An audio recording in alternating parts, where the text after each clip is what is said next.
This is the magicwordpodcast.com.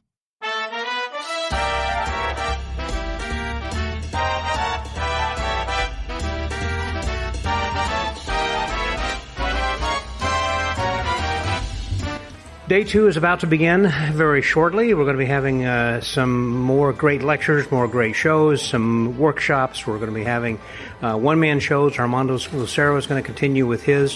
One of the people I wanted to talk to, and I'm going to kick off the day here by talking to Michael Vincent, is someone who has performed before at FISM here in previous years, and you might be, if you're interested in a longer podcast to hear the two of us talk, then you can go back and listen to an episode. Just do a search for Michael Vincent. You can find him there. Anyhow, the weather's beautiful, but we're inside and having great fun. Just finished breakfast, so I'm here right now with Michael Vincent. Good morning, Michael. Good morning, Scott. Good to see you. And it's always a pleasure to see you. So you were, what year was it you were performing at FISM? When did I last perform in FISM? Mm-hmm. I performed when it was in Stockholm. This was around 2005, I think it was, that particular FISM, quite nearly 20 years ago. Were you competing? Or I competed in Dresden before that. Okay. So this is officially my fourth FISM. Ah. Yes. Do you enjoy this more than Blackpool?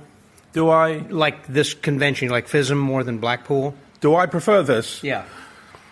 Well, it's funny you ask me that now because I don't know if you're aware, but my mother passed away I'm sorry. in 2022, and I've spent the last few years just living very quietly away from large crowds. That's why I mentioned it. And I find it a little overwhelming now because my mourning period, I spent long periods of time on my own, not socializing. If I did, it was only with a very close group of friends. And being at a magic convention like FISM now is like sensory overload for me. That's what I'm experiencing right now. So I realize I need to manage myself very well. FISM and Blackpool are two different events, but they still have the same amount of energy. People, events that you've got to navigate. What do I want to see? Who do I want to spend time with, etc. So for me, no different in terms of energy. But I'm here inside a very specific context. I'm here to officiate and be a judge. And I've got certain responsibilities inside of that context, which is a great privilege anyway. So, is this your first year as a judge? No, it's my second. My first was in South Korea, before Quebec. So what's that? And you are, now they have judges for close-up, and special group of judges then for stage. That's right. Okay. I'm going to be overseeing the close-up section, which covers card magic, close-up, and I think maybe parlor. I'm not sure if there's stand-up. And they call that micro magic? I'm sorry? They call that micro magic? Micro magic, yeah, which is the original term for close-up magic from the old books. So, yes, it's very exciting, and it's great because I'm really hoping that I get to see some beautiful magic. This is the whole point. Sure. And I keep myself open to be baffled, to be fooled, entertained, and charmed. Yes. That's the whole context for me. And what a better place to come do that than here, where the standard is expected to be very, very high. Right. In the world. Yes, exactly. And then to pass judgment on it, for want of a better word. It's a great responsibility because whoever wins is going to have that title for the rest of their lives. That's right. It's a wonderful thing. You can never take that away. No. Yeah. Yes, exactly. And some of my great heroes all came from this context of FISM. And Tommy Wonder, Fred Capps, so many others. Really beautiful magicians. Yeah, it goes on and on. And have you been in the dealer's room? Have you had a chance to look at some of the things in the dealer's room? Have I? Been in the dealer's room. Have I met any heroes? Yeah, no, not heroes. Dealer's room. The hall, the stands, the dealer stands. Yes, I caught sight of them yesterday. It's very compressed. Yes. That long corridor. And they're all earning a living. And what's nice to see is they're enjoying it. I don't know, there's something very special about FISM as an event. Stop and think for a minute. This global community of magic and magicians. that comes together once every 4 years to participate in this event, to share the latest innovations, to see the greatest magic, to experience the world's greatest magicians. It really is the Olympics for our craft, okay? Right.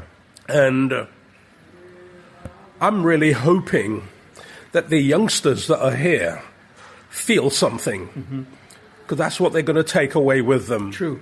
My friend Darren yesterday said, Mike, I'm in my element. And I was glad to hear him say that, because he's a magic geek. But for me, it's more than that. He's experiencing something he hasn't experienced before. Mastery. Mastery. Mastery. And when I was a boy growing up, I experienced mastery from great magicians. Yeah. And I was privileged to have seen them. Let me name drop just a few, because it's important. I come from a generation before the internet. So all the great magicians I first read about was bought from books as a boy. On my 14th birthday, I got Stars of Magic and Cy Enfield's Entertaining Card Magic. Vernon and Cy Enfield were still alive. And guess what? Cy Enfield became my first mentor. Wow. In card magic. Yeah. He lived in London. I didn't know this, but the gentleman in the magic shop introduced me to him. Wow. And I didn't meet Vernon until 1989. So I caught Vernon just before he died. Yeah. He was 98. And he was as lucid as I'm talking to you now. Marvelous. Slidini, Tommy Wonder. I sat next to Albert Goshman when he did his act.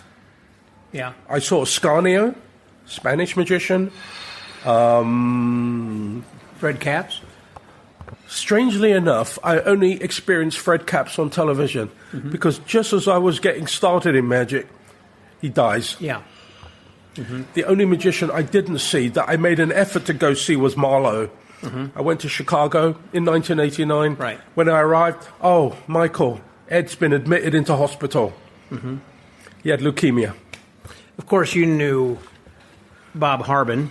Sorry? Bob Harbin. Robert Harbin? Yeah, and Paul Daniels, Yes. Ali Bongo. Yes, Billy all of these McComb. magicians, Patrick Page. Patrick Page. Roger Crosswaite. I'm thinking all the good British magicians. I spent a lot of time with Patrick Page when I was a boy, and he showed me some really cool things. Yeah. Roger Crosswaite and I had a lot in common because we both love Marlowe and great card magic. And then Darwin Ortiz became my mentor. Ah, wow. So I first met Darwin in 2003. Okay.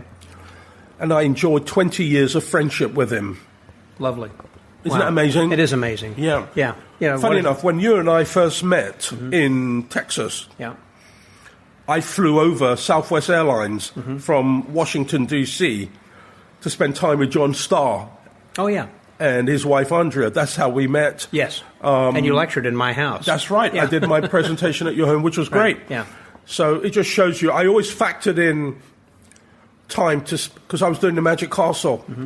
And I factored time in to spend it with John and Andrea, see you, and on my way home, stop off in D.C., spend time with Darwin. Yeah. It was a wonderful time. Lovely. Lovely. Well, as we wrap up, I wanted to ask you about your hearing. Has it improved at all, or are we doing something different, a cochlear implant, or what? As I'm talking to you now, I know I need to change my batteries because my hearing has not improved. It's pretty much standard now, and that standard baseline allows me to wear hearing aids. Good. And it gives me some sound. And I can enjoy a fluid conversation.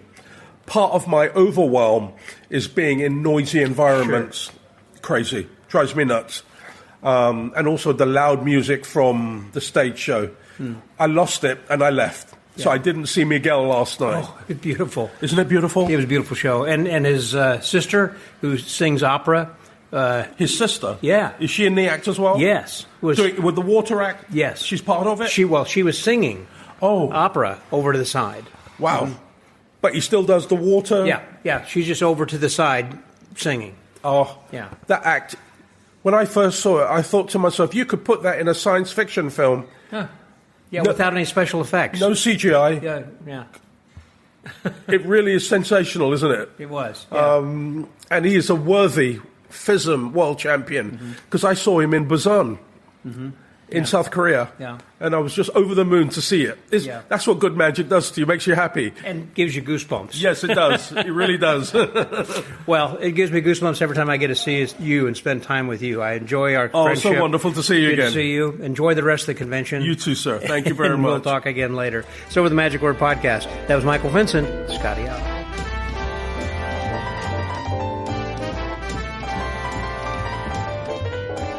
We just finished the first lecture of the day. There were several things going on simultaneous, but the one that I chose was to go to the Armando Lucero, which was in the main lecture hall. And there are some other things going to be going on here shortly. I think I'm going to go to the dealer's room at first, but I would stop by and talk with the Holzenser expert, as well as Erdenace, your friend and mine, Richard Hatch. Hey, Dick. Hey, Scott. How are you doing? Good to see you here. Good seeing you. Then, did you go to Germany while you were here, or are you just kind of I went in and a out couple here? of weeks ago. A friend got married in Frankfurt, and it turned out 2 weeks before he got married, he's not a magician. 2 weeks before he got married, they were having the German German Magic History Symposium in Frankfurt, right where he lives, and was getting married. So I said, hey, can I come 2 weeks early, hang out in your apartment? So I didn't have a hotel to worry about, so I can go to this conference. He said, sure. And then when the organizers found out I was coming, they asked me to give a talk there, which was nice. Marco Pusterla, who you probably know, puts out the Ye Olde Magic magazine. He's Italian, but lives in London, or in England, not in London. He found out I was going to be in Germany. He said, hey, the Magic Circle History Day is next weekend. Why don't you come over and give us a talk? Yeah. So in June, end of May, beginning of June, I was in Germany. So I went to the Magic German History Symposium. I'm the current reigning German Magic History Trivia Champion with the only perfect score and a trophy to prove it. It was a really good conference. And then I went to What did you lecture on? I give a lecture on Günter Daman, the man who translated the book about Jewish magicians that was covered in the New York Times, and I can announce publicly now is going to be, my translation will be published by Tannen's Magic. Good. So I'm excited about that. It'll be released at Magic Live? Not this year. What we're aiming for is kind of a deadline is next summer, I think in June 2026, the Jewish Museum of Amsterdam is having an exhibit on Jewish magicians, and we'd love to have it ready for sale at their museum shop for that. That's kind of the goal. It's driving the timing of it. There's a lot of work to do to add illustrations to make it an attractive publication as opposed to just text. So then I went up to Berlin for a couple of days to do some research. I had a great time there. And then I went to London for the weekend, gave a different talk there. What did you talk about there? They gave me 10 minutes. Is that all? Yeah, so I took a 1 minute talk and stretched it into 10 minutes, as is my want. It was on Picasso, Matisse, Gillot, and the Magician. And it was inspired by, on Facebook, our mutual friend, Robert Bax, had posted a thing saying, hey, anybody know who this guy was? He'd seen a passage about, he was reading a book by, I'm going to blank on the guy's name. He's often on, Wait, Don't Tell Me, is an American comedian. I'll get it. Mo Rocca. Mo Rocca. Mo Rocca's written some books, and this is a book about octogenarians and old people who have had great success. And so Robert was reading it because some of his comedy idols, Mel Brooks, Carl Reiner, are profiled in it. But he read the whole book, and there's a chapter on Picasso, who was active as an artist till he was in his 90s, and on Matisse, and turns out they were rivals but also friends. I think Picasso just lived down the street from Flip for a while. Is that right? Yeah. Well, okay. If you see Flip next time, ask him that story. But when he came to Houston and was visiting, I went to the museum with him, and he said, I recognize this. I remember when he was working on it. Wow, wow, that's pretty cool. Was that when Flip lived in Spain? Yes. Okay, because I knew he was part of the El Rey de la Magia in Barcelona. He might have been dating Picasso's daughter or something. There was some relationship there. Okay. I don't know what the deal was. Okay. Anyhow. Interesting. Anyway, so in this book by Mo Rocca, it tells a story of how Picasso and his then girlfriend, mother of his daughter Paloma Picasso, although they never married, and she left him. She's the only one of his lovers that left him instead of... They had been in southern France vacationing not far from him, and they were friends, so they visited him, and he invited them to visit them in a hotel room he was getting some medical stuff done, so he was not at his home. And they said, we got to bring him something. We can't bring him a cake. We can't bring him flowers. Hey, we saw this magician the other night. Why don't we bring the magician? And they did, and they entertained him, and that's the story more. So the question is, who was this guy? So I thought, hey, I like that kind of mystery. And I know a guy who wrote a book about the girlfriend called The Woman Who Said No, because she walked away from Picasso. He also is the author of a good book, the great book about Kallenegg. His name is Malte Herwisch, German journalist, and he'd written this book based on his interviews with Françoise Gillot, an amazing woman. She just died about a year ago, over 100 years old, and was an artist in her own right. So I'll ask him, and he didn't know anything about the thing, but it led me to, she wrote a book about the friendship between Picasso and Matisse, and in that she has a chapter called The Magician, and that's where the secret was. I'll let people figure it out by going to the book. But hey, I'm gonna, while we're talking, I'll find this. Well, while you're looking at that, I was going to ask. First one I went to was in Madrid, 1985, just through the year I moved to Houston. Yeah. And it was fun. It was excellent. I hadn't been to any before, so I had no Basic nothing. comparison, yeah. Exactly. Then Charlie and I, when we had the H&R Magic book business, we went to two as dealers. The first one I went to was Dresden. That was phenomenal. I don't remember the year on that. I'm going to guess And then you went to Den Haag? We went to Den Haag as dealers. Then we went not as dealers, just for fun, to Stockholm, and that was excellent. Yeah. And then I went last time to Quebec City. Charlie was going to go, but he got COVID and had to cancel. I remember that. I was saying something about Hostinger earlier, and to be brief to start to wrap up here. Whenever I was in Churrasco and went to Don Silvio's Magic Museum, and he had a big picture of Hostinger, and he had a book open, and one of them was your book, a Hostinger book that was translated by Richard Hatch. Very cool. And man, I thought, he visited us in Humble once, and we went out to eat, and he was a good customer. He buys a lot of books. He has like 24,000 books. I've never seen anything like this library. There are books stacked behind books. You think, man, this is a big library. And this is, wait a minute. You start pulling out these books, you realize there's a whole other library behind the books because you just didn't have enough room for everything. Hey, so I've got a fun thing for you. This is 9 minutes of my 10-minute talk, practically. This is just saying Picasso's full name. And if you listen carefully, you'll hear an echo of Hofzinser's name in Picasso's name. Okay. All right, ready? Yep. Here we go. This is Picasso's full name, according to Wikipedia, which I trust.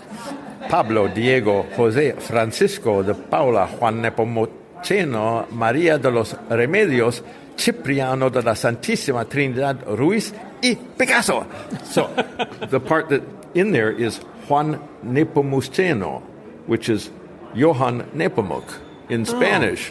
It turns out St. John of Nepomuk was the patron saint of Bohemia, and I told the people at Magic Circle, like, hey, if you guys are looking for a patron saint, he's your guy. He was killed by King Wenceslas because he wouldn't violate the secrecy rules of the confessional and tell King Wenceslas what his wife had confessed to, so they threw him in the river till he drowned. So if you're not apt to disclose secrets, that's your patron saint. That's the guy for the Magic Circle. Yeah, be good one. Anyway, it's a great FISM so far, day one. And the great lecture by Armando. I'm going to see his 11 o'clock show. He's doing 84 45-minute shows at this convention. How many? 84. No Today way. is only doing 12. No. Yesterday he did 16. Every other day except today he does 14. 45 minute shows. Unbelievable.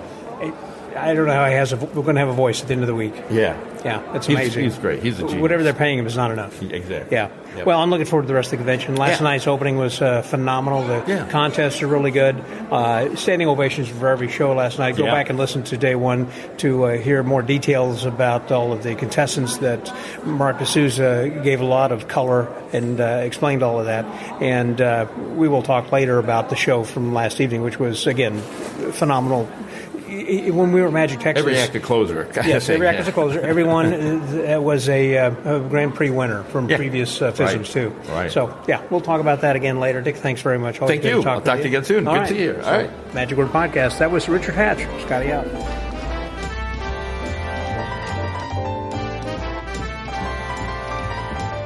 People come from all over the world for this convention, and if you're going to be on the other side of the world, what do we think of usually? Australia. And I think also then of Tim Ellis. I mean, one name always comes to mind when I think of Australia, and he's here with me right now, my friend. And yours, Tim Ellis. How are you, man? I'm awake, and that's a big achievement. Well, you you've got to be kind of crazy time zone-wise and jet lag. I mean, you don't know what time zone you're in. Whether you're Northern Hemisphere or Southern Hemisphere. I don't get jet lag. I'm fine with that. It was just about 48 hours of straight travelling, because we've got the Melbourne Magic Festival that is still on right now. Oh. So it's in its second week. And I sort of programmed it this year so that I could run the festival for the first week and then hand it over to some other guys to take care of in the second week. So I could come along, and we have one contestant, Josh Daly, who's from Australia. He's in the close-up competition in cards. So we're here to support him. And I think there's probably about 20 Australians here this year. Okay. Yeah.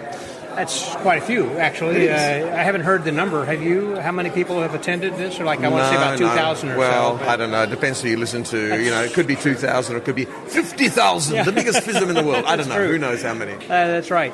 And speaking of the Melbourne Festival, that's where Lucy Darling had her character, introduced her character, Carissa Hendricks, over there many years ago, because you had contacted me and said, Scott, you have got to chat with this young lady. She's got this amazing act, and look at what she's done and where she is now. It's great. That's right. And this year we had Tobias Dostal do a full 45-minute stage show. Mm-hmm. So Tobias is known for his close-up work, and he used the festival to test himself out and do a stage show, and had a few sold-out shows in this big 260-seat theatre. Wow. So it was amazing. So we love the fact that people think of us as like the testing grounds. Come to Australia, try out your material, and if it works, you could go on to be famous. Yeah, this is kind of like the Sundance Film Festival or a Cannes Film Festival. It's a big thing in all the world, and after that, it's like it makes it, wins an award, then you can be introduced to the rest of the world saying, well, they were there. They must be somebody because they won this award at this convention. Well, I like to think of the Magic Festival as like a grassroots festival. A lot of people come in and do their very first performances. They have their first experience of selling tickets, of producing their own show. And as such, then they start to get the hang of it, and they can go on to other festivals like Edinburgh or the other comedy festivals and fringe festivals all around the world. I was about to compare that. Is that similar then to a fringe festival in Edinburgh? The structure of the festival is very similar in that people will buy a time slot, essentially, and then they produce their own show, and they get to run all their own ticketing. So if they want to run discounts or anything, they run the discounts, and they get access to their own money. So we don't hold on to their money and then pay it at the end. They get all access to their own money. It's very, I say, homemade to an extent, but in a good way. Mm-hmm. It is called a Magic Festival or just a festival? Melbourne Magic Festival. Okay, yes, but it's magic is the theme of the festival, as opposed to fringe being singing and dancing and acting and everything. It's just magic. It's just magic. We had mime and juggling and everything. Every time we have acts like this year, we also had a ventriloquist and a hypnotist who both wanted to be a part, and we scheduled them in, but they both dropped out at the last minute. So, we'll stick to magicians, more reliable. So, how long does this run, like 2 weeks or so? It runs for 2 weeks. Here we go, the stuff's arriving. That's right. Yeah, your props are arriving. Thank you. It runs for 2 weeks during the Melbourne school holidays. So it's winter school holidays, so it's freezing at the moment in Melbourne, and I've come to the sauna tent of magic. So when I heard from Craig Mitchell and others, they said FISM is intense, and I didn't realise they meant it literally is intense. Intense? So what do you think about that, by the way? It's a bad idea, especially when we're advertised and we're sold on the fact that it was going to be in a real theatre, even though I think it was in a real theatre in Busan. So, I've got big opinions about the way that the performance should be respected, because the competition is what FISM's all about. Lectures, shows, all that sort of stuff, that's fantastic.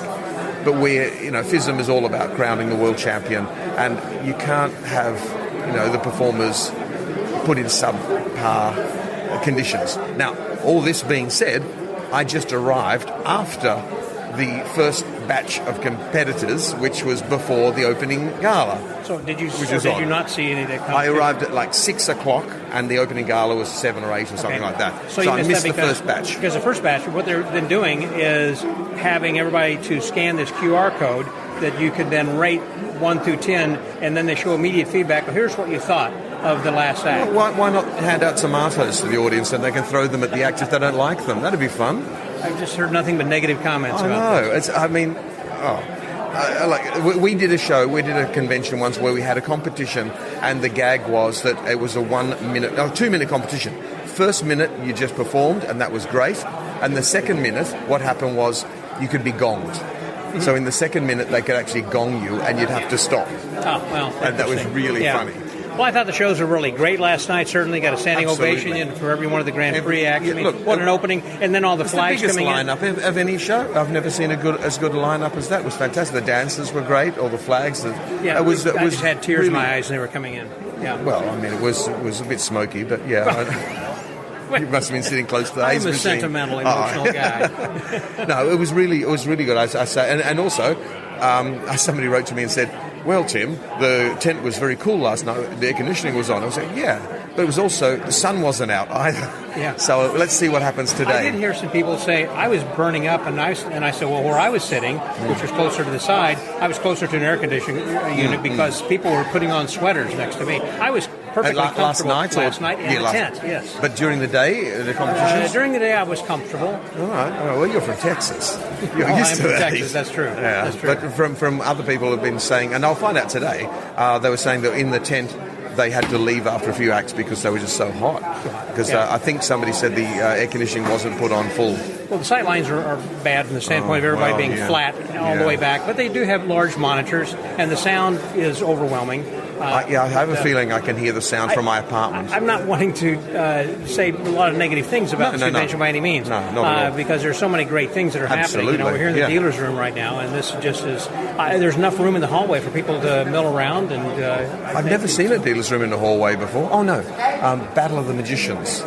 Where they used to have in Michigan, was it? Yeah, where they used to have like your hotel room became your dealer's room. Oh, yep. Yes. Oh boy, that was. This reminds me of that a bit. Yes. Yeah. Well, they're opening the door, getting ready for the Armando Lucero. There's Armando just behind you. That's right. There's Armando now, and so you can interview him before he does his show. He'd love that. Armando, thank you very much. That was a great lecture, by the way. Very good seeing you, my friend. Give me a hug there.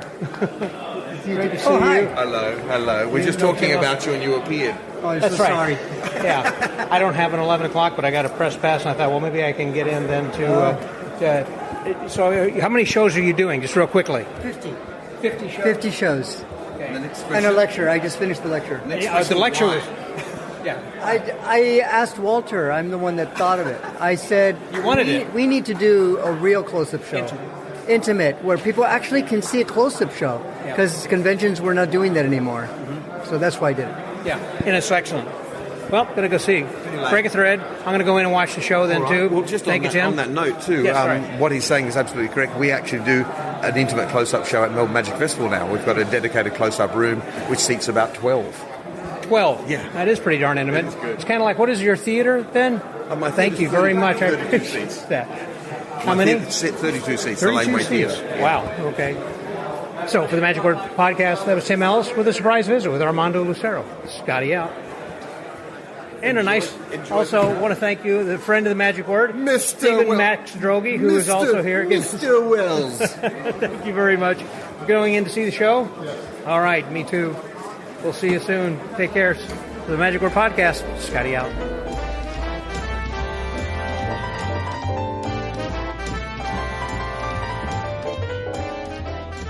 So there are so many dealers here. I haven't heard yet. Have you heard? How many dealers do they have? Have you? I haven't got a clue. No. I think it's about 125. 125. Wow. Well, we were just talking to Tim Ellis a little bit earlier about being one of the registrants here from Australia and getting away from the freezing cold weather, I guess, in the southern hemisphere. Right, yeah. And I've got another gentleman with me who's a good old-time friend of mine, and it's Charles Gauci. Hi there, Charles. Hi, Scott. So good nice to see you again. And so you're a dealer here then yes. with things that are from normally your lecture items. Yes, but at some of the big conventions I always deal. Yeah. Yeah, it's good. And get a chance to meet old friends. Have you been to many FISMs in the past?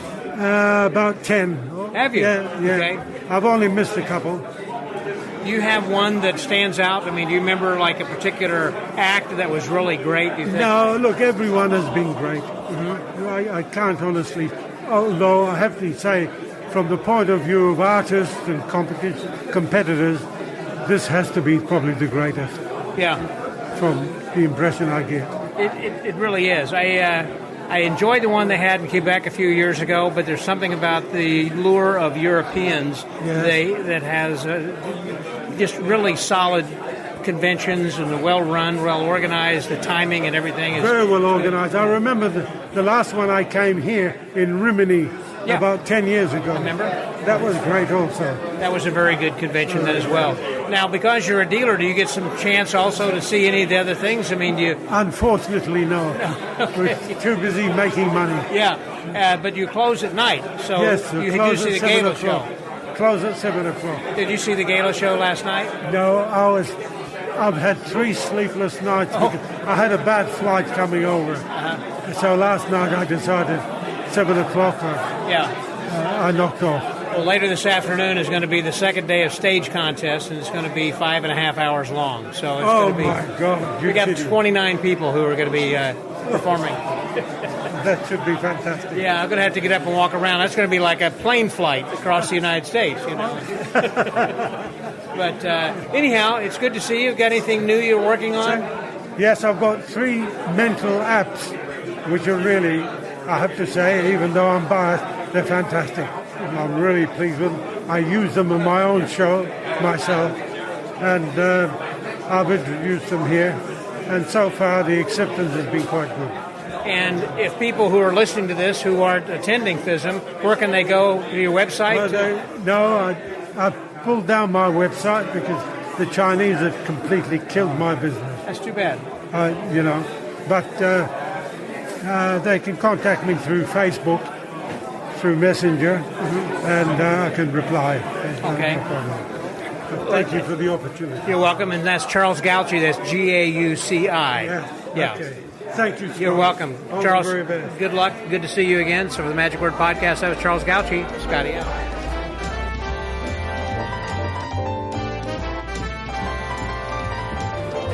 Well, we had a great time, or having a great time, in the dealer's room then right now, and there are a lot of dealers, and we just finished talking then with Charles Gauci from Australia, and I'm here right now actually with another person who is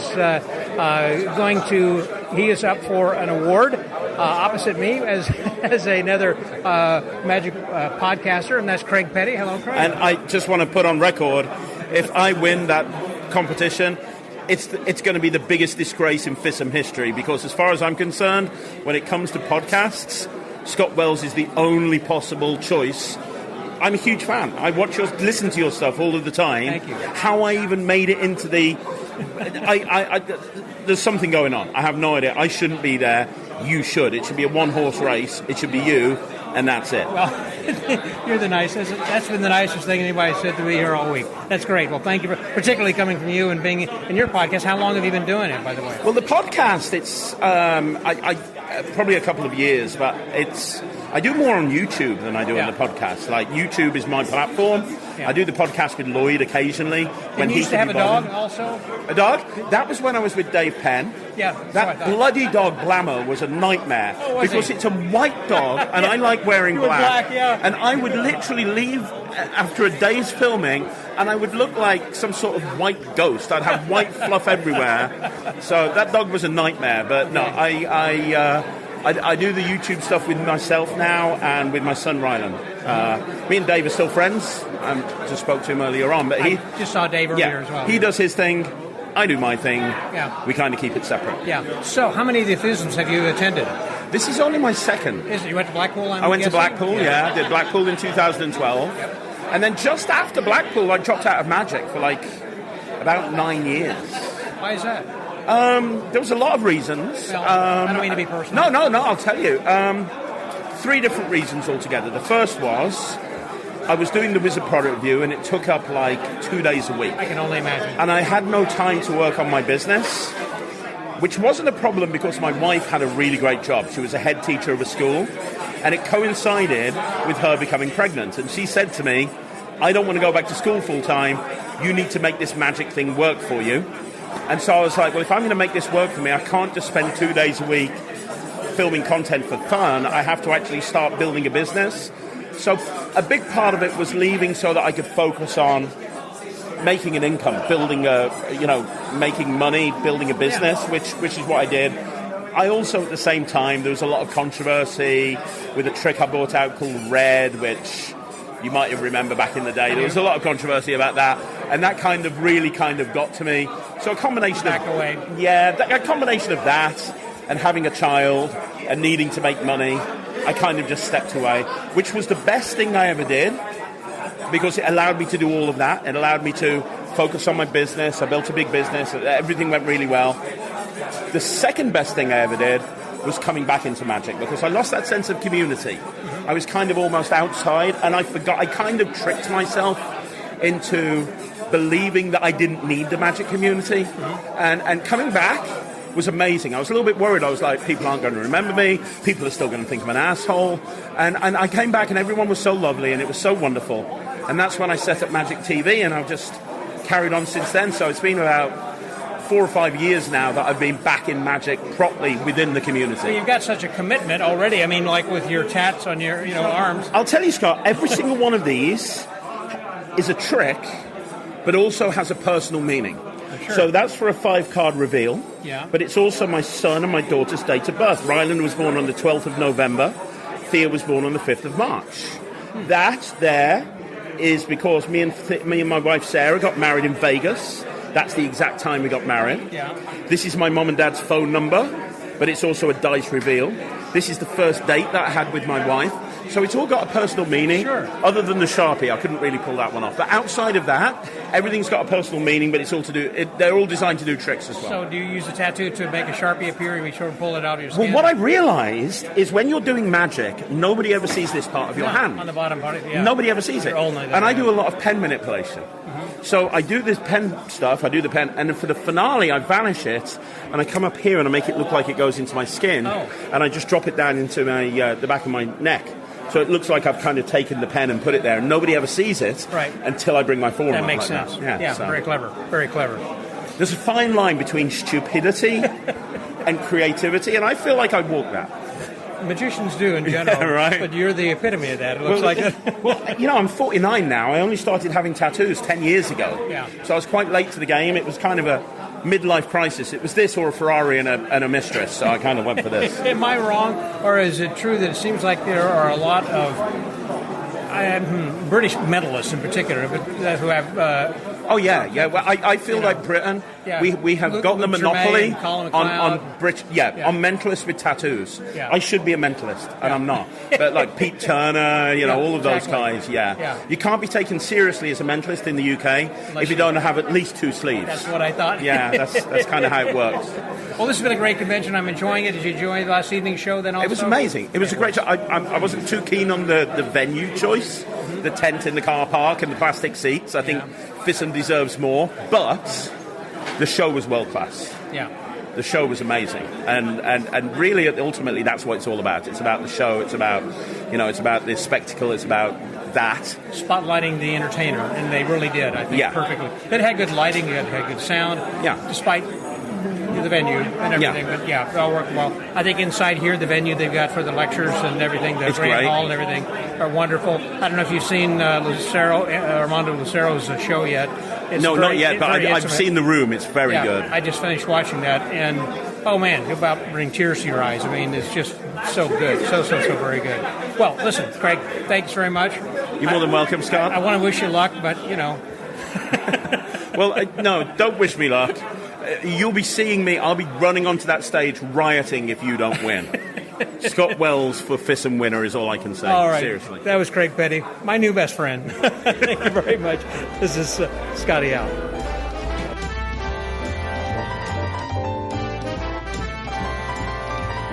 I don't know if I'm going to be able to leave the dealer's room. I knew that once I got down here I was going to start to run into everybody, and this was someone who we chatted with at 4F earlier this year, and I got a chance to sit down with him and break bread and have a meal when we were in Buffalo earlier this year, and so I call him one of my new best friends then also. Also one of the best magicians, I thought, during COVID. The kind of stuff that you were performing there was amazing. I mean, you really were a highlight, I think, kept people going, the whole time. Anyhow, here he is right now, Rune Carlsen, or Rune. Hello. Nice to meet you again. How far did you have to drive to come here? Oh, it's not that far, really. I took 2 flights, so it's about 4 or 5 hours approximately. Okay. Yeah, so, but it's possible to drive if you wanted, but it would take a little bit more time. I didn't know whether you were going to make it into like a little holiday or something to drive down here, but no, you took the flight? Yeah, I took a flight. I'm competing this year, so all the focus is on that. Come here pretty safe and, just make sure I get here. Now, to get here, as a competitor, you had to, first of all, win something else. chance to begin with. What did you do? Yeah, so I was part of the Euro FISM last year, where I took the second prize. So then you get the wild card to get here. So of course, then you have to go. How many people had won who were qualified? Well, I think the competition this year, all in total, is about 160. No, I mean from where you were. From Eurofism. I think it's the people that get a prize or an award at FISM, any like Eurofism or any kind of continental FISM, will be awarded some kind of wild card. So. I mean, it's up to them if they want to go, but I guess most of them are going. Sometimes they don't. I know the gentleman, a friend of mine from Houston, Texas, couldn't afford to come. He had one grand illusion, but he was going to have to ship his illusions and his assistants, and they're not paying for that, of course. In fact, you have to pay as a competitor, don't you? Well, yeah. First, we have to pay the regular convention fee, but as a competitor, in fact, which I find a little bit strange, you have to pay an additional fee. But that's what I like to do, and I compete in micro, so there is no big fee for me. Not a lot to as far as what you're packing is big material. Yeah. Now, when you were on Penn and Teller Fool Us, the 4F also, you do the pillbox. You're going to be doing that. Have you got something different, or? Yeah. So the beginning is with the pills and the Okido box, and there's a surprise ending. I hope so. We'll see. Exactly. Yeah. Looking forward to it. I hope you do very well. I wish you good luck. Thank you so much. And have you had a chance to really kind of enjoy the FISM, or have you just kind of got this in your mind? It's Thursday, is the competition? Yeah, it's Thursday. I'm trying to enjoy it, but not that late in the evenings. But I try to get up early, do a couple of workouts, and then enjoy most of the day, and then go to bed pretty early, at least until Thursday. I saw some guy who was getting on the elevator, and he had on some shorts and a T-shirt. I said, "Where are you going?" In the hotel. And he said, "I'm going to the gym." And I said, "What's that?" Well, I go for a run every morning. It keeps my brain kind of clean and ready. So yeah. I'm just looking for donuts. Well, let me know if you find someone. I haven't so far. Rune, always good to see you. Thank you very much. Good luck in the contest then as well. So the Magic Word Podcast, that was Rune Carlsen. Scotty out.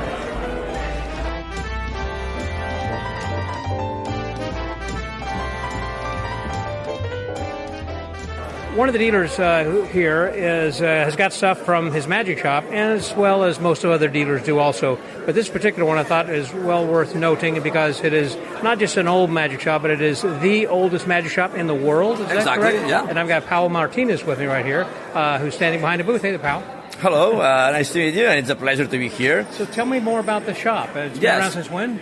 It was founded originally in 1881. 1881? Yeah, but that's the date we use for the anniversaries, because now we are discovering new information that the founder we thought it was the founder is not. Mm-hmm. And the shop already exists before. And that man, he did is to change the name when he got the store, and he changed the name for El Rey de la Magia. It was his artistic name, and it means the King of Magic. Okay. So now we are trying to discover maybe it was 20, 30 years before. Earlier than that? Yeah. I assume they were making their own handmade stuff back then and selling it to... There couldn't have been a lot of magicians back then. Yes, in fact, we have a lot of photos, signed, and orders from magicians from all the world, signed 100 years ago. Wow. And the shop always worked with handcraft material, and we keep doing this kind of production. Obviously, we work with all the other distributors in the magic world, but we have our own line of products for professionals or for amateur people, but with a touch of handmade. And this is in Portugal. Where in Portugal? In Barcelona, Spain. Yes, okay. We are in Barcelona. Okay. And did Houdini ever come to the shop and visit? No, but that's because Houdini never came to Barcelona. Okay. But I'm sure that he came. He would have come. Yeah. I know he went to a lot of magic magic shops. For example, Cardini, Fred Caps, they came there. Teller 2 years ago when he came to Barcelona to visit the city for Turin. He also came to visit us. I think it's one of the main points in the world magic if you are traveling to visit. So when you're saying that you make your own things, do you have like a shop back in the back or something where people are making... Yeah, we have a workshop. Cards or whatever. Not in the same store, but we have a workshop. And then also we work with a bunch of artisan people that it's, for example, with metallurgic or our artisans in leathercraft. They are so good. So we go there with our ideas, with Imagine our the leather's beautiful. Yes, we have a special chop cup that I think is the best in the world, designed by us. And in fact, we designed it to work for our shows. And then we say, okay, if for us it's the best chop cup and we use it for our shows, let's do it a few production. So, yeah. And have you brought this up to modern age? So I assume you have your own website. Yes. Where can people go to check that out? Exactly. We have our own website with all the catalog there. And it's just the name of the store. You can search it in Google. It's elreydelamagia.cat or .com.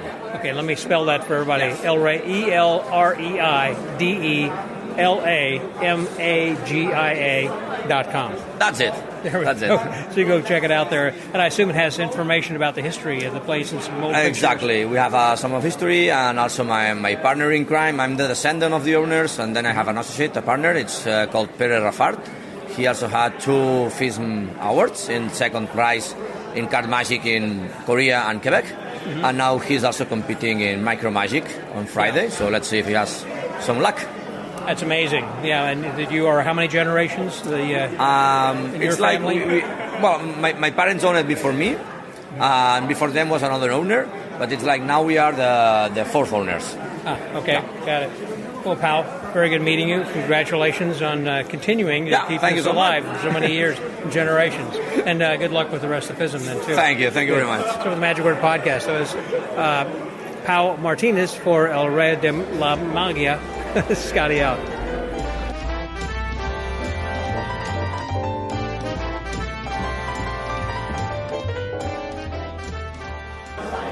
One of the lecturers and performers, I guess, then, too. I'm hosting the close-up show. We'll see how much performing I do. That kind of counts. I guess. Because you're going to be standing on stage. Yeah. As someone who is actually now a cruise ship magician officially, been doing got like 4 different ships. You just signed a contract. I've already been doing. I always did them, but you just signed a big deal, didn't you? Well, I'm going to be David doing a lot Williamson, more. by the way, is who he's talking to right now. So, So I just saw on Facebook though that you had just signed a contract or had a deal with these. Ships. So, I'm going to be doing a lot of the Royal Caribbean ships. So is that like a 6-month, 18-month, or how long? No. It's just a week at a time or so. Oh, okay, so you can kind of come back home. I get to go home. In Ohio. Back to Ohio. Yeah, that's right. And what You're about, sorry. I'm sorry. You live in Texas. What are you talking about? Well, we got guns there, you know.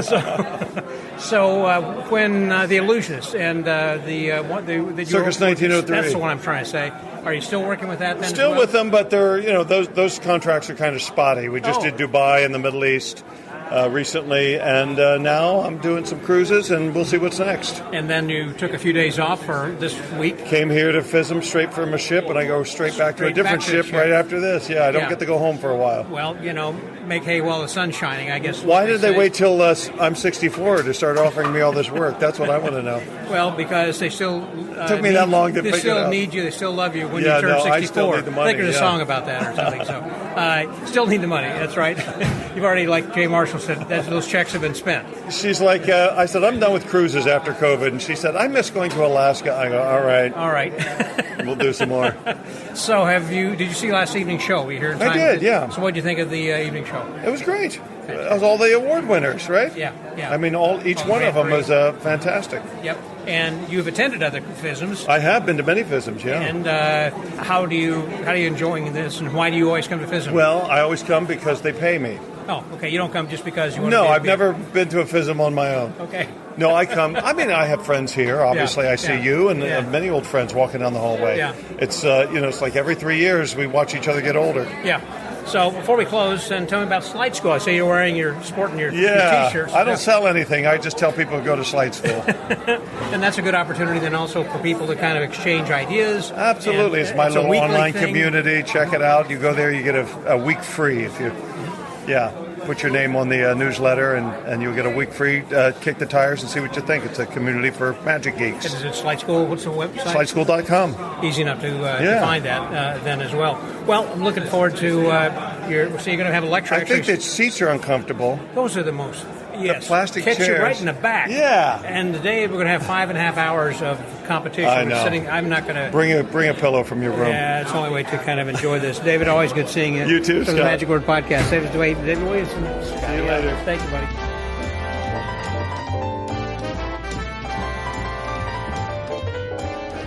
We are still in the dealer's room and walking around, seeing a bunch of folks, and I was just getting ready to head over to the big tent so we can start our 5.5 hours of 29 stage contestants.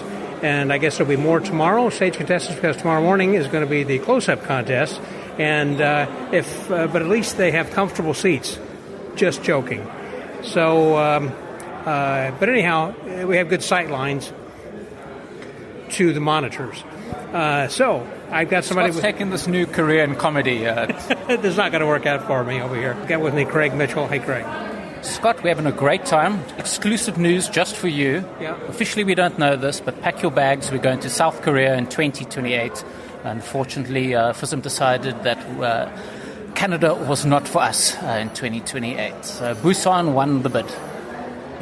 And even though they were giving them fresh croissants and trying to sway the Canadians were trying to bribe the jury with fresh croissants and free cookies as they came in, along with a few button badges. But the delegates, being these upstandard citizens that they are, refused this secret corruption in pastries and other sorts. So there we go. And so I understand it officially won't be announced until later in the convention, but those who are listening to this podcast are getting a little scoop over here from Craig Mitchell. There you go. You heard it here first on the That's right. Scott Wells. They just got out of the voting, and so we just heard that here right now. So a little bit disappointing then right now.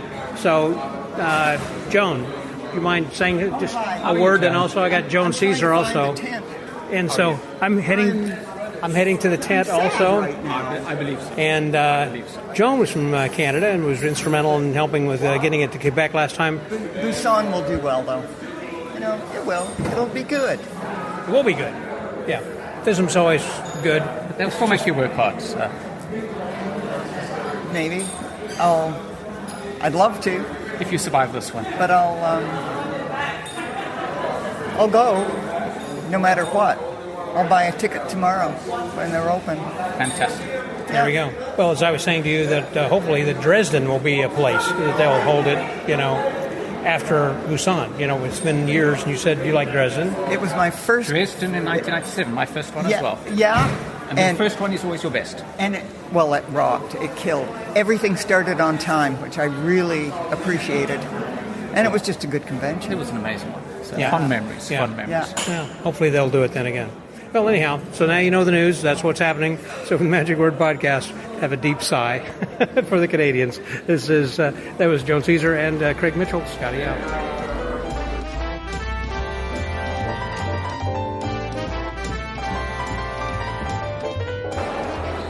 We just saw Mac King, and actually we finished the competition after this afternoon and went straight into the Mac King performance. We had about a half hour in between, and Mac did his full Las Vegas show. And we'll get to that a little bit later, possibly, but what you guys come for is to hear about the contest. That's what FISM is all about. And again, I've got with me doing color. Here he is, Marc DeSouza. Hey there, buddy. How you doing, Hey, Marc? Scotty. How are you? Fantastic. Great day, huh? And the long day and a long competition. Oh, my gosh. Today was, 5.5 hours, 6 hours? It was, it was 5.5 hours. It was 21 acts, 21 stage acts. And, it was quite the day, but saw some great stuff. Oh, my gosh. Some great stuff. Yes, we did. We should talk about last night, though. Let's do a little bit on that. Since we talked about, earlier you were hearing some of the conversations I was having with people, but we really didn't go into detail with the people who were in the show and exactly what they did. So we'll talk a little bit about that. So the show was all Grand Prix winners.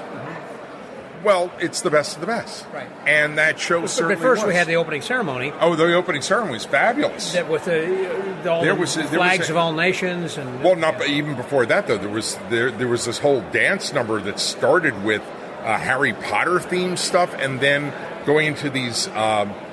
I don't know how to describe it. They had ping pong battles that kept changing colors while they're dancing and in formations. It was brilliant. It was great. High energy, got really everybody up for the game. It was really nice. And then, of course, there were some speeches. Yeah, and gave everybody these little, what do you call them, nightclub disco bracelets? Yeah, bracelets I guess, kind that of a thing. they were able to turn on and off. And they did this little thing where we raise our hands and move our hands back and forth, and the lights change to the music. Well, that was kind of fun. And then when you give them back at the end, you get a free David Copperfield poster. Exactly. So that was all good. And, that was part of it. David Copperfield live via satellite on the big screens, and took us a little tour of the museum. Started out with the part I haven't seen in person yet, the Fred Kapp section, which David and I talked a lot about while he was putting together. So it was fun kind of seeing that at least on screen. But then they had the competitors and everybody bringing out the flags. Exactly. So just all like in the Olympics. Exactly. That's exactly what it was. It's the parade of the competitors, plus all the children. There were a lot of kids, part of the Magic Academy initiative by FISM, which is brilliant, teaching kids how to do magic, and that's going to be expanding all over the world. And I think this is the start of something big. But yeah, the parade of the competitors was becoming a new tradition. When I saw those kids coming in with the flags and everything, and they had talked about them beforehand about what they've been doing and how the children, it's not just magic for children, but these children are magicians. They know magic, they're doing magic. I was weeping as they were coming down the aisle. I was so emotional. I was giving them high fives. Oh, yeah. And it was just amazing. And they go into senior centers and entertain the elders. Really, it's a very nice initiative. I think it's really, really wonderful. Yeah. Spreading the magic around. And so after they did have Sylvan that came out. Well, that's it. And I don't think anybody, I think most people, Sylvan is our equivalent of it, David Copperfield. Right. This guy's a star on Italian television for decades. Yeah. I mean, it's unbelievable. The guy, I think, is 88 years old. Looked incredible, did an illusion, and then did his card manipulation act from back in the 50s. Such beautiful handwork, yeah. Fabulous. Just amazing. I hope I'm that active when I hope that I'm alive when I'm that age. But yeah, no, absolutely iconic, wonderful. Yeah. And then the show itself. So Walter Rolfo, who really heads up this whole thing, he chose to MC the show himself, and which is great. Yeah, did a great job because he spoke with each of the performers afterwards, and the two of them introduced the next act. I like that. Yeah. So the first act on, boy, how can you go wrong starting with Norbert Ferré? Absolutely incredible act. He's one of the guys that really broke the mold on Grand Prix acts. Very different look to the act, and absolutely great. And he's better than ever. I mean, he really... Although, was I wrong? But I thought I understood that he was going to be retiring and not going to be performing as much. Did you get that? I thought I heard them say that. I did not hear that. Okay, maybe I misunderstood. So the same year that Norbert won the stage Grand Prix, the close-up Grand Prix went to Jason Latimer. And Jason repeated his act from that competition. The Clear Cups and Balls. And it was terrific. It was great to see that again. He was followed by Yoo-Ho Jin. And my gosh, what an amazing act that is. Absolutely beautiful. Just slow, elegant. I mean, just, When he took the stage and stood there, I bet he didn't move 2 inches in the whole. As far as his feet, just absolutely. He planted it and he was there. Beautiful. And I'll tell you, I'm watching his hands. I'm going, these may be the most beautiful hands I've seen in magic. Absolutely every motion of those hands. You say that because his fingernails and his hands, I could see also. I thought that was very unique. I mean, that caught my attention. Absolutely. Really phenomenal. And then the polar opposite, he was followed by Jan Frisch, where I don't think you couldn't get a more different act. And yet, Yoo-Ho Jin and Jan Frisch are good friends. And Frisch, every time you see the act, it's a little bit different. It's the same basic act. But there are things that change in that act, and boy, he's great. And he's been working constantly since his Grand Prix win. In fact, he's created a theater in a truck. I mean, you actually go into this big truck, and that's the theater. And he performs, he parks somewhere, and that's where he performs for a week. I mean, it's pretty cool. After Jan Frisch was Hector Mancha, again, another very different Grand Prix act. Production of bills, great character. He has great fun doing it. And Hector's not a full-time pro. He's a fireman. I mean, he loves that. But he did a great job, and the act hasn't lost any... I didn't notice him walking down the hallway because I'm used to him being bald, and he's let his hair grow out in his head and his beard. And, he looks great. Yeah. He looks great. And his act was a little bit different than his Grand Prix act. But it was a little bit different because before, remember, it was like... it was raining. He was asking for money, and they would come from there. That's Miguel Munoz you're thinking of. I am confusing. So so the next act was Miguel Munoz, another wonderful Grand Prix winner, very different sort of act, but his changed in a number of significant ways. Number one, the music was opera, sung by his sister Cecilia Munoz, who the Americans know from AGT as a great ventriloquist. Well, Cecilia started her career as an opera singer, and during the pandemic, she learned ventriloquism and decided she just wanted to do ventriloquism. And I think Stan Allen had her at Magic Live last year. I believe he did. Yeah. I believe he did. I wasn't there, but I understand when she was there. And then the character has changed, and the setting has changed. This whole new opening with this, before the water, there's water coming down, but there are these cloths that are moving around that look like waves. Oh, yes. And then all of a sudden they go up and disappear, and he's standing there. And wow, what an engaging opening. Yeah. I mean, just phenomenal. Yeah. And then that water act is just, it's so beautiful. It's so beautiful. He was followed by, before I go into the final act, Veronin made a couple of quick appearances. We hope we see more of Veronin the rest of this week. Very, very funny man. Yeah. Just did a little walk-on bit. But the final act was Laurent Piron, the last Grand Prix winner, and did the act as known, that paper ball act. And I think I've seen it 5 times now, and it's every bit as wonderful every time I see it. It is. It's great. I think of it as a Pixar movie come to life. That's the way I try to describe it when I'm trying to, everything comes to life. When you say Pixar, you're thinking of that lamp that moves around, cranes his neck, and that's what he creates a lamp out of boxes. Yes. So I guess that's kind of why we feel that way. And the paper balls that jump across the stage and come to life and everything. Absolutely. So let's get into today's contest. So today's contest, obviously there are lectures and workshops all day. You have a choice. You can either do lectures or you can go to the contest. That's true. So you got to kind of pick and choose. You really do. So today's leadoff hitter was Anson Lee from China. Wonderful opener for today. Got a great hand, manipulative act, primarily cards, but he's got this bit with his bow tie that becomes a silk, which becomes a candle, and then the candle changes to card fans. And he's off from there, and it's multiple productions of single cards between the fingers that multiply between the fingers, fans of cards, and then it moves into colored fans and colored card productions, and then jumbo cards and jumbo color cards. Yeah, just when you think that it can't get any better, it does. It does. And then it comes full circle back when Exactly. The last cards turn back to the tie, which goes on, and it's just a lovely finish. So, great opening act for this competition. He was followed by Reed Chang, and I turned to the person next to me and said, this is going to be a great act. I saw Reed the last time he competed at FISM the last 3 years ago, and it was a good act then. It's an incredible act now.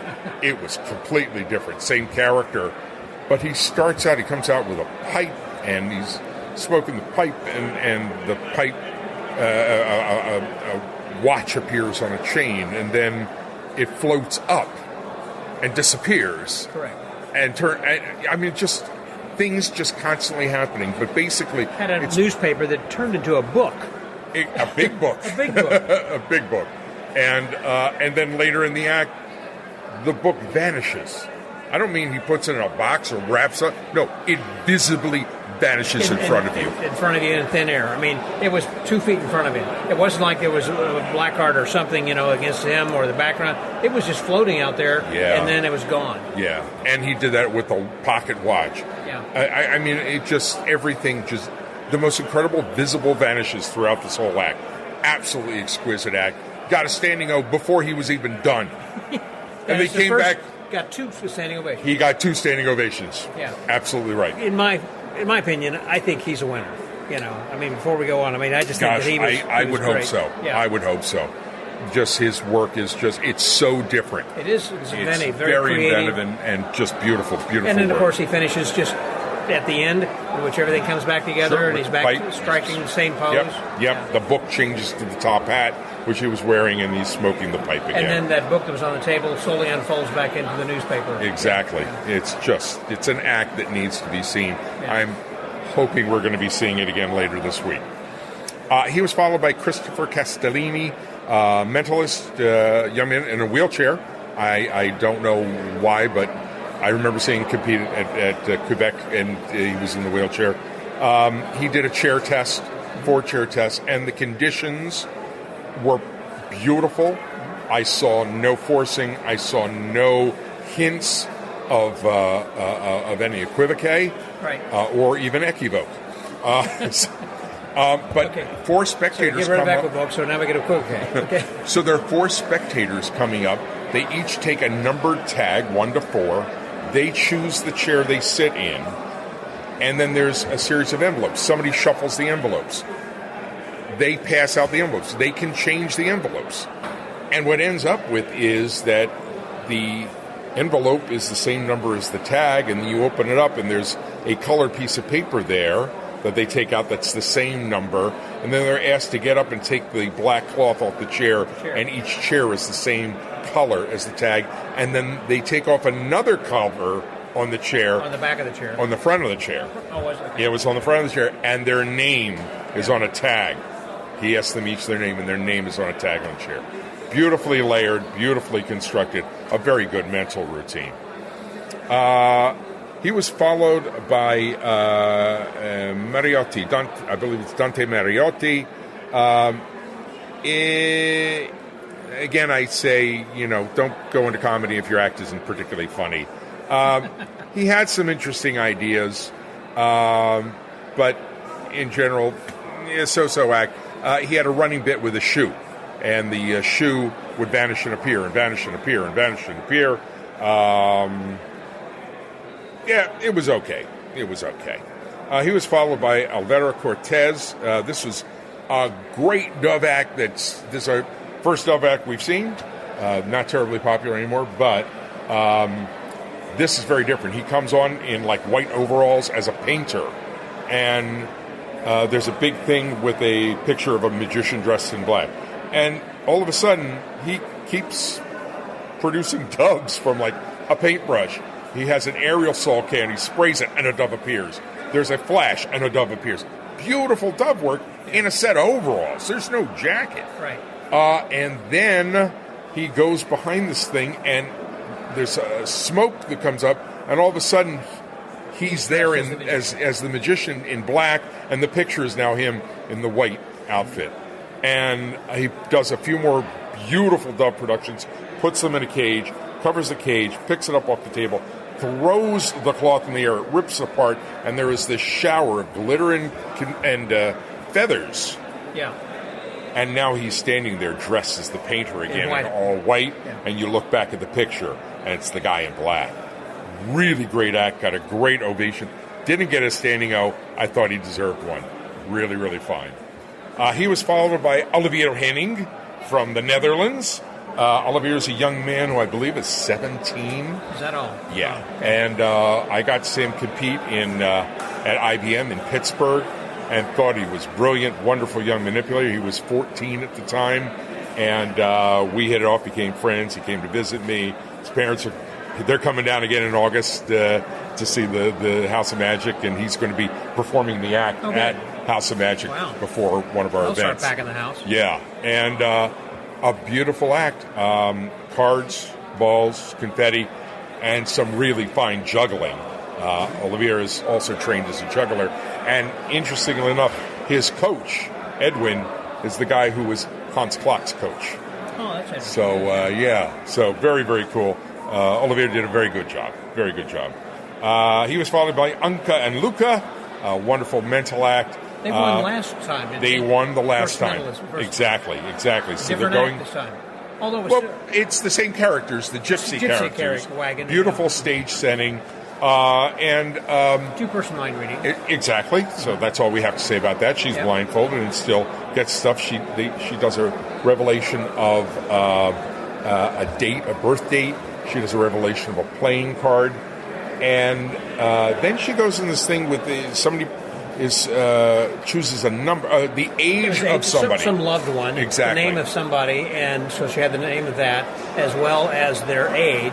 Yeah, so exactly. She had like these, and she has these circles that are supposed to be representative of tambourines, and she starts throwing them on the floor.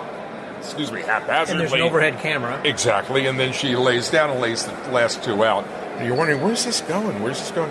Well, she reveals the number, which was 78, and the numbers on the floor are a magic square, and you're looking down on it from an overhead camera, and every which way it all adds up to 78. And that still wasn't the finish, because she then reveals the name of the loved one. Right. And it was just, it's a great mental act. It was very great good. mental act, great pacing, great characters. I can see them taking mentalism again this year. Absolutely, great ovation. Well, we got some more good ones coming up for we mentalism. do. No, that's true. That's true. And they're only about halfway there right now. Yeah. So the next act, I didn't know his name, Tim Olbrandt, but I knew about the act. And it's this guy, it looks like a period piece, maybe from like the 20s.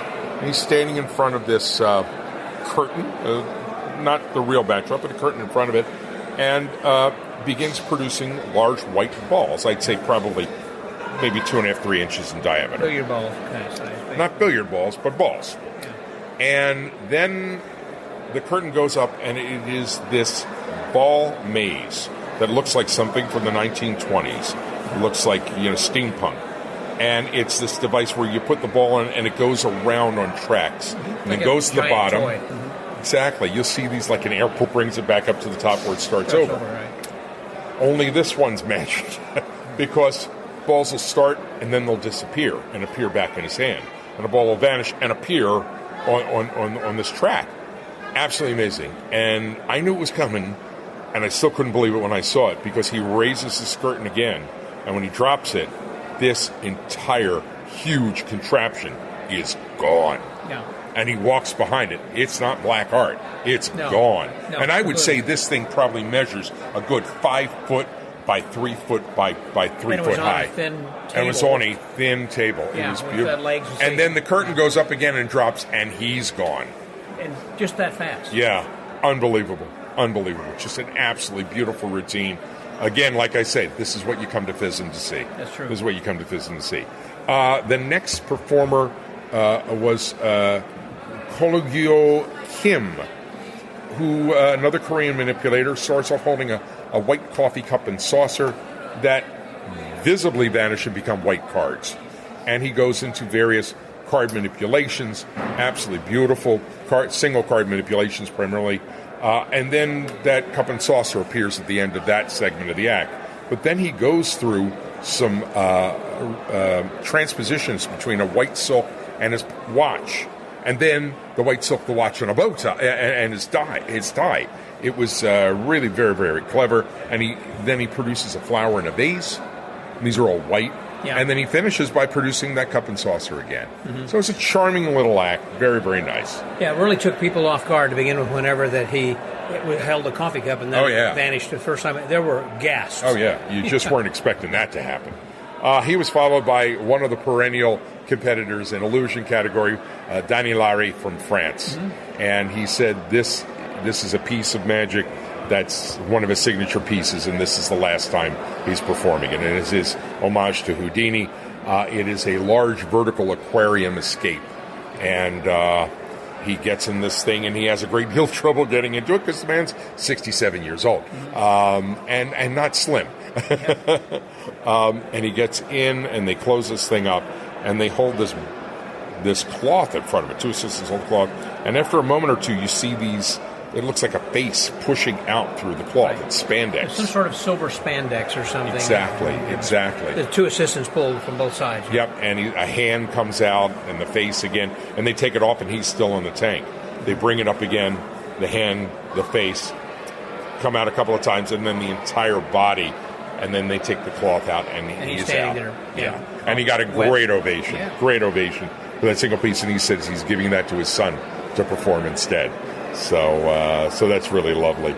Romain Larithe, I called this act Deja Vu. Okay. This young man's was Romain Larithe, and I call this act Deja Vu. This is one of those unusual themed acts. Great character, great storyline where this guy's sitting on a stool, asleep, and he wakes up, and the stool rocks, and then the drawer opens up, and an alarm clock pops out, and he catches it. And he looks at it, and he puts it down on the ground. And the blackout.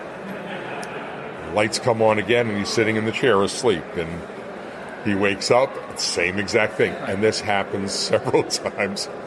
But then he catches the clock. But then also, some of the times that there was a larger mound of these clocks. Yeah, that appears, they begin growing on the ground as he's dropping these clocks on the ground. And then they begin multiplying in his hands. And just great moments. And then they appear on him. And they appear floating in the air behind him and then visibly vanish. Yeah. And the whole act was just this. One part was in slow motion. Yeah. That was cool. Yeah. So, my gosh. Very creative. Yeah, very, very creative. Great storyline. Followed by Jordan Kay, another Korean act. This is a fun act. It was just a fun act. High energy. Is that the guy with the guitars? No. This is the guy with the shopping cart. Oh, yeah. Yes, that's right. I've seen him several times before. Yeah. He keeps appearing. Yeah, and the only problem was I didn't have lunch, and it was late in the day, and I was hungry. I really, I wanted him to hand out the food, but he does this thing with a bowl of a catalog changed to a cereal box, and he pours out the cereal, and he's looking for the milk. Now he pours the milk out of the same box, and the box changes to another cereal, and he pours out the cereal, changes again, another cereal he pours out. Very clever. Then he does a thing where he's producing cleaning products. Oh, he produces. First, a bottle of liquid detergent, and bubbles come out of the thing that he produces it from. And then a whole host of cleaning products. And then he does the potato chips, where he's doing Miser's Dream with potato chips. So the chips keep appearing, and then the bags start multiplying. Yeah. And then they change to other bags. And he just keeps doing productions of bags of snack foods and putting them in this basket, and the basket splits into two baskets. And it just great fun act, nice ovation. It was really, really, I think... It looked like he was having a good time, too. Absolutely. He was not nervous at all coming on stage. I mean, he just had a big smile. Yeah, he had a good time. Followed by Doc 3J. This is an act we saw in Quebec. Didn't like the act there. I was ready not to like this. It was better than Quebec. He's supposed to be Doc Brown from Back to the Future. Yeah.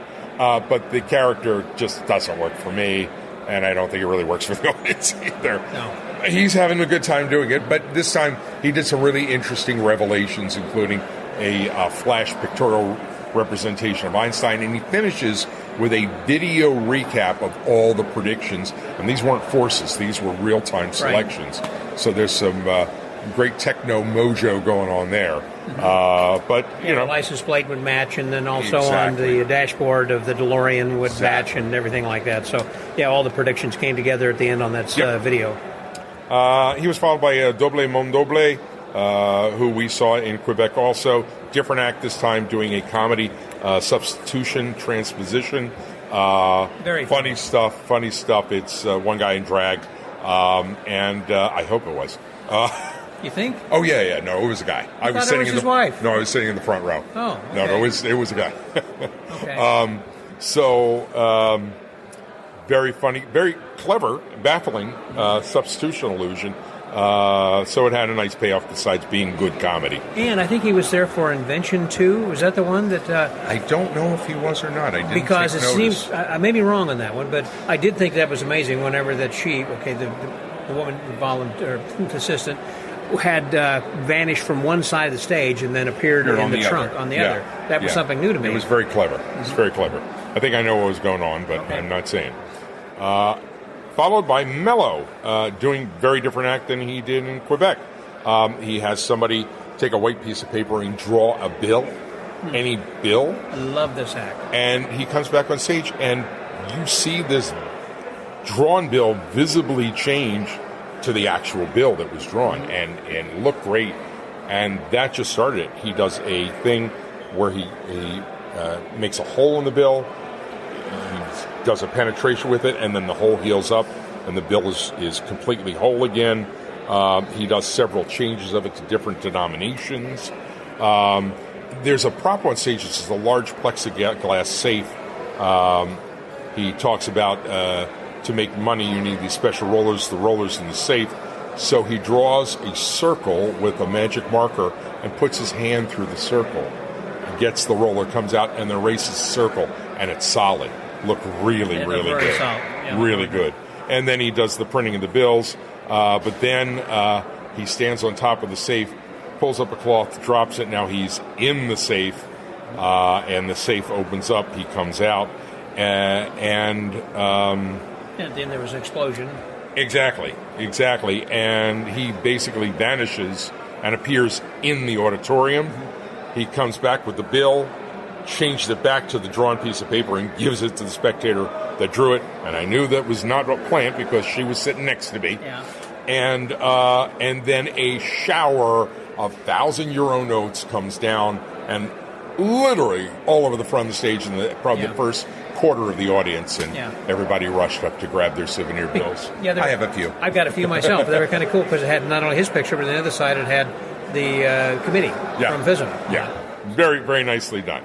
Nicely done. He was followed by Wookie, another Korean chap doing a music act. Started with these silver sticks that he was using like drumsticks, doing flip stick moves, and then they become a microphone stand, the long rod of the microphone stand. He produces a microphone and puts it on top, does some shtick with that. He later goes back to that. He changes that to cards. He does just a quick card manipulation thing, but then he goes to the microphones, and he does the top ball of the microphone multiplying, and then they change to full microphones between his fingers. He's got 8 microphones that he produces. And then he does more of the sticks and the microphone stand, and then finishes with the guitar that splits into 2. High energy, rock and roll, nice act. Loud music. Yeah, I think the group liked him. And the next act was another one of those weird ones. Rafael Nacho. This is a real character act, and the guy, he's got issues. He's got issues. There's this red spider that appears. Oh yeah. And then it vanishes. And then he's talking, and the spider appears again. And he's talking about he's got a card. A card is just a card. It's a card, and it keeps transferring from one hand to the other. And then, but a card can be a ball, and then the ball starts transferring, or it could be a card. So it's these transpositions and transformations of card, a single card and a single ball, and the spider keeps appearing. But it's one of those things in which he was afraid of spiders, kind of a thing. And and it was kind of like the one that reminded me from yesterday, the guy who had the addiction, kind of a thing. Yes. And it was something inside of his mind that you could see what was going on. He had issues. And that's kind of what this was like, similarly, I guess. Same kind of thing. These objects begin disintegrating into piles of dust, visible disintegrations, and finally, the last one, there's a large pile of dust on the table, and a flower grows from it. And then the spider appears, but now it's moving across his chest. You see an articulated spider, red spider, move across. It was weird. It was weird. It was weird. Next act was another. Today was a day of weird acts.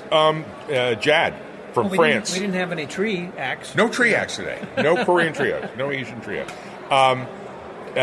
Jad, a shipping box, cardboard shipping box on a stool, and there's a green piece of tape, and that he takes that off, and that becomes a ball, and that becomes the tape again, and then the ball and the tape. So transformations there. Then the tapes just keep multiplying, just strips of these tapes. They vanish, appear on his body. Stuck to his jacket. Exactly, and then back to the box. Then they change colors, and then shipping labels appear. They vanish from his hands and appear on the box. Clever act. And he ends up with these strips of tape covering completely and binding him where he's got to hop off stage. Yeah, very funny. Yeah, kind of funny.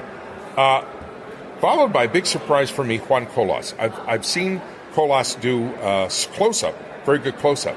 A distinctive-looking guy. He's got these dreadlocks, these kind of odd-looking dreadlocks. Mm-hmm. So he comes on stage with what look like linking rings.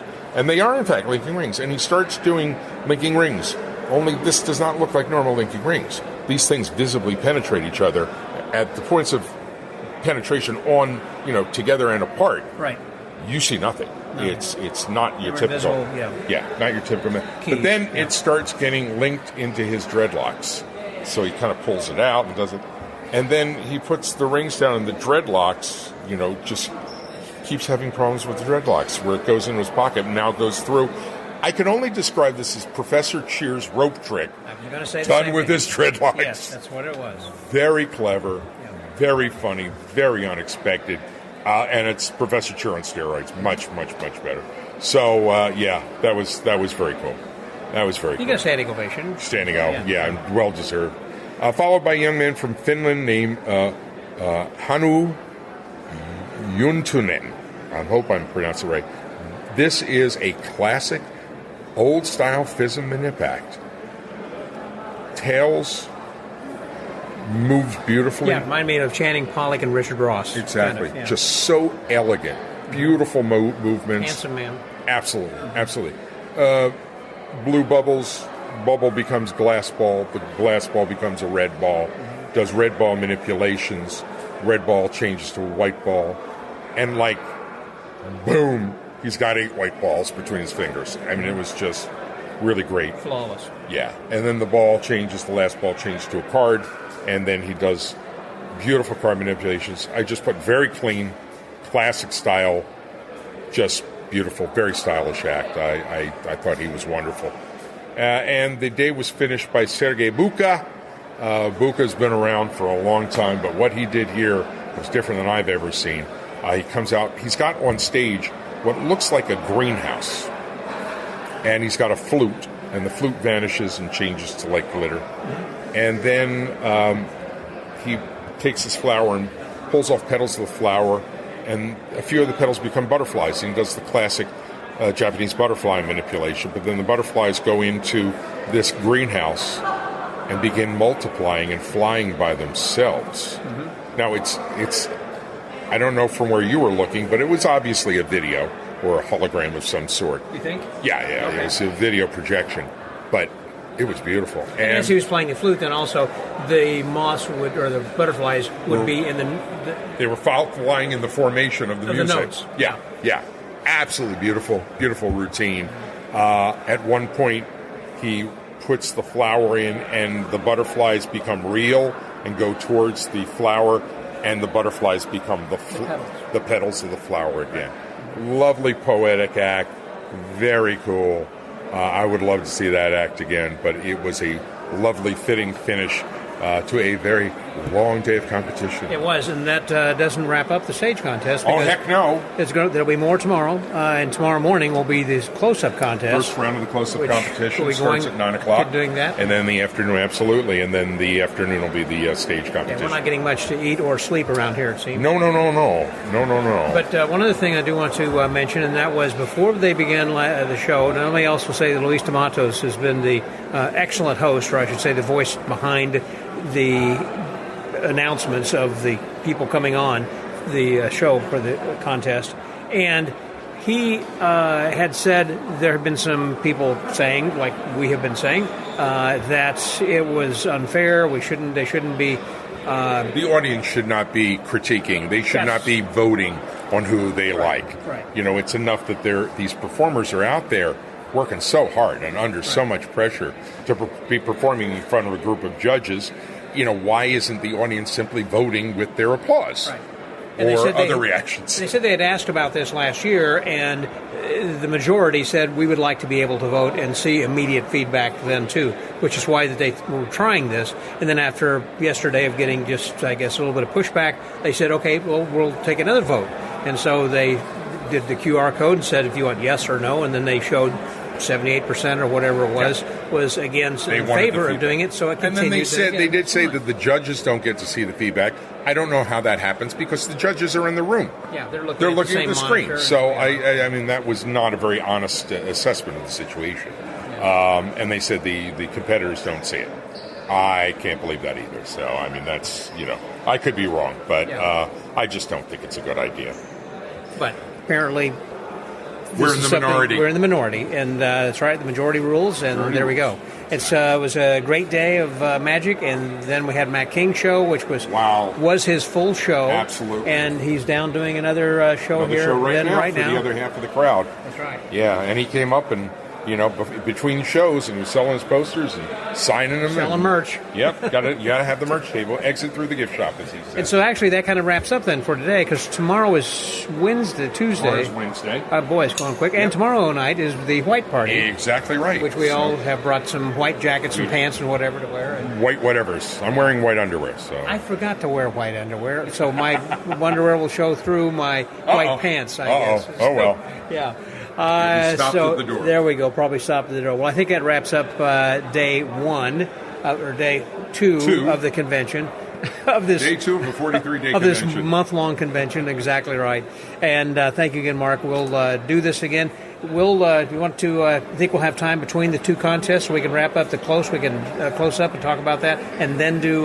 We'll see. Let's see what shakes out time-wise between them. If we can do that, let's do that. Yeah. I know people want to hear this as soon as they can, so I'm going to go back up to the room and put this together and try to get a couple more hours sleep because I didn't get anything to eat since breakfast. So anyhow, that's all there is then for right now to report. That was Marc DeSouza. Thank you, Marc, as always. Thank you, Scotty. This is Scotty out.